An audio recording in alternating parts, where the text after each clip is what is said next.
begin the process of renaming Innisfil. Now, where did this come from?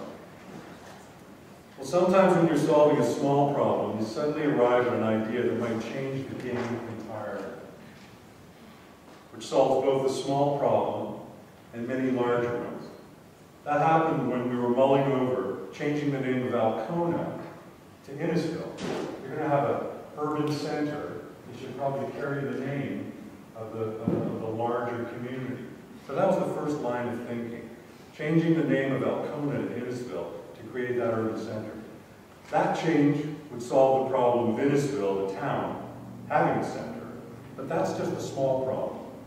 The larger opportunity, with all sorts of positive implications, is to take the bold step of changing the name of Innisfil itself.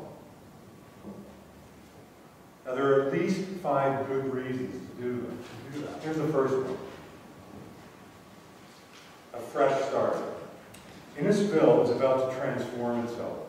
Don't underestimate the scale and scope of this project and what the benefits will be if you do it right. And the plan is right there. There could not be a better time to consider changing the town's name to something truly inspiring. It would give you a tremendous advantage and a fresh start. This is the second reason. Appeal. You have the opportunity to enshrine a new name with a strong sense of purpose and place.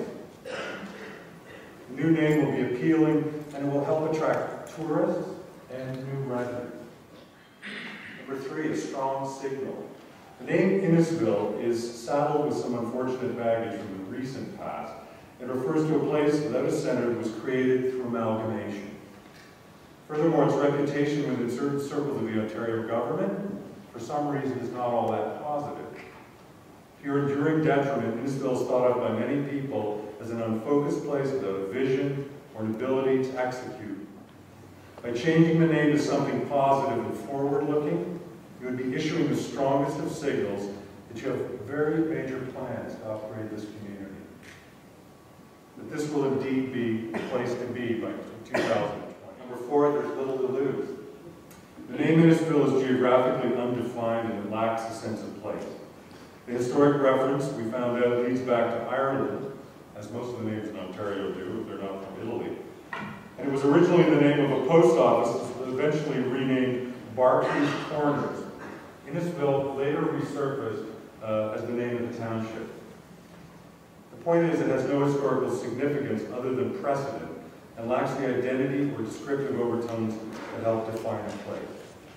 And furthermore, as we all know, Innisfil is somewhat confusing to people who don't live here, because it's both the way it is spelled and because it's in conflict with other places of similar name.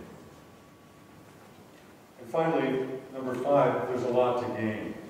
You would lose very little and gain a lot. Few people are attached to the name Innisfil. Now, I'm not sure that's true. I read that over on the airplane here. Few people are attached to the name of Innisfil. You might all love the name of Innisfil. So excuse me if I'm stepping over some boundaries here. How do you rename a town? How do you do it? The process will be decided upon by the CAO, the council, the mayor, and will likely include hiring experts, soliciting suggestions from residents, and narrowing it down to a short list of high-quality names.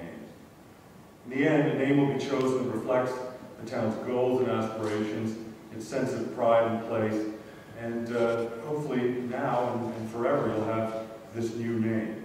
The process will begin immediately, and the intention is to come up with a really terrific name by late September.